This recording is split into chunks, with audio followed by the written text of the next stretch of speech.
Au fil de l'histoire, l'homme a développé de nombreux usages de l'eau pour ses besoins quotidiens, pour ses activités économiques ou encore pour ses loisirs.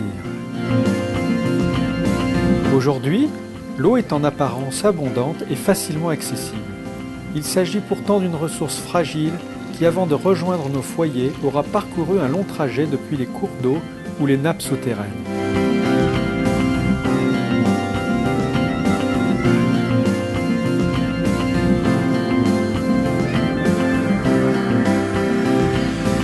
Dans le cycle de l'eau, les milieux aquatiques sont tous interdépendants.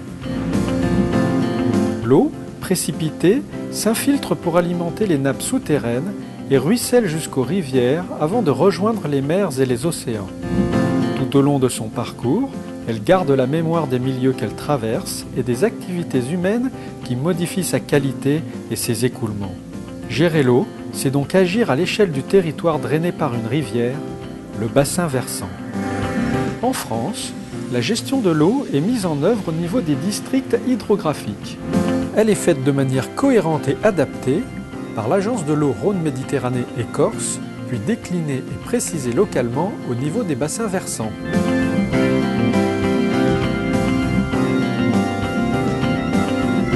Le bassin versant de la Tille s'insère dans la partie orientale de la Côte d'Or et sur quelques communes de Haute-Marne, entre les bassins de l'Ouche, de la Bèze et de la Vinjane.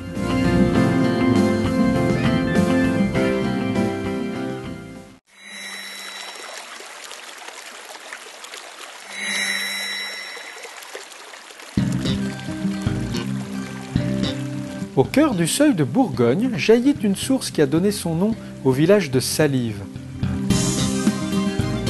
Source principale de la Tille, on venait autrefois y implorer une guérison ou prier pour demander l'arrivée de la pluie. Jusqu'au XVIIIe siècle, l'exploitation de l'énergie hydraulique est à l'origine d'importants aménagements sur les cours d'eau. Encore aujourd'hui, la force des rivières est exploitée pour l'industrie ou pour la production d'électricité. La réalisation de grands travaux hydrauliques a façonné, au cours des siècles, le tracé actuel des rivières et permis l'ouverture de vastes plaines fertiles.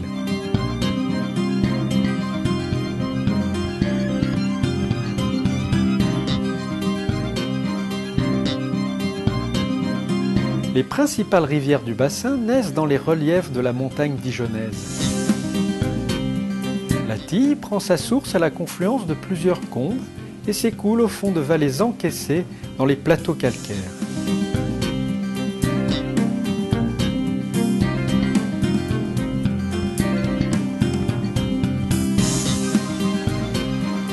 Avant de rejoindre les plaines alluviales de la Saône, la Tille reçoit les eaux de plusieurs affluents principaux. L'Ignon, dont la source est proche de celle de la Seine, alimente le plus dense réseau karstique de Bourgogne, depuis lequel ressurgissent localement des eaux turquoises et cristallines.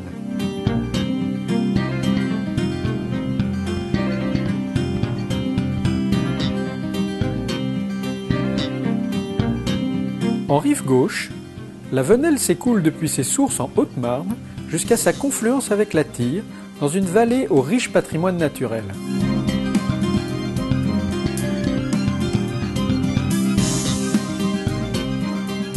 Elle se perd presque totalement dans le réseau karstique et alimente plus à l'est les fameuses grottes de Bèze.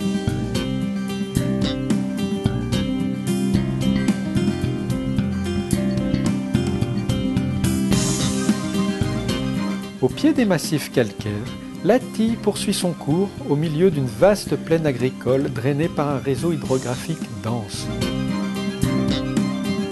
La Norge et ses nombreux affluents traversent les communes de la périphérie de l'agglomération dijonnaise, dans l'ancien marais des Tilles, assaini pour les besoins de l'agriculture, où le contact entre l'horizon et le ciel domine le paysage. Le Crosne et l'Arnison, affluent rive gauche de la Tille, serpentent à travers un paysage rural et tranquille composé de prairies, de cultures et de forêts.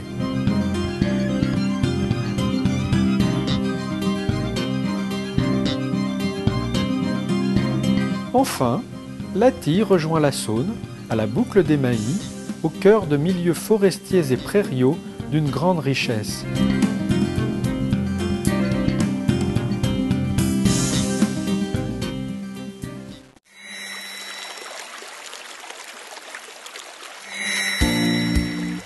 Le bassin versant de la Tille, c'est aussi un territoire rural, urbain et périurbain, tourné vers la capitale régionale, Dijon.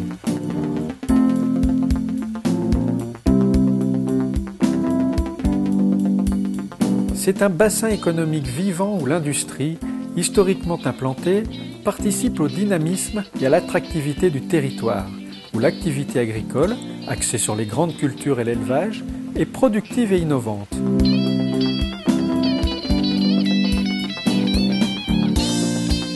La géographie particulière du territoire, entre massifs forestiers et vastes plaines fertiles, est à l'origine de paysages diversifiés qui accueillent des richesses naturelles et historiques remarquables.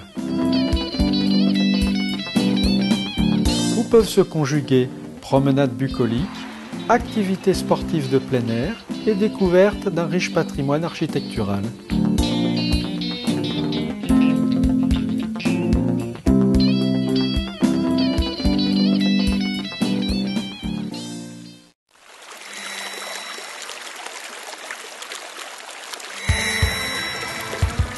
Le bassin de la Tille reste néanmoins un territoire où l'eau est une ressource fragile.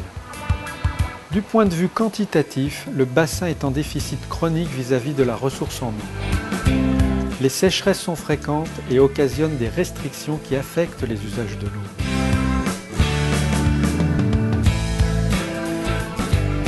Des pollutions d'origines diverses dégradent la qualité de l'eau et menacent la pérennité de la ressource.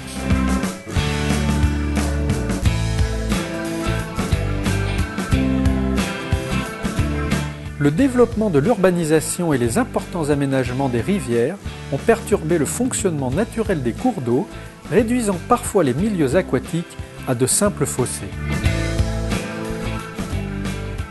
L'activité économique sur le bassin entraînait bien des conséquences sur l'eau, sur les rivières et sur les nappes souterraines.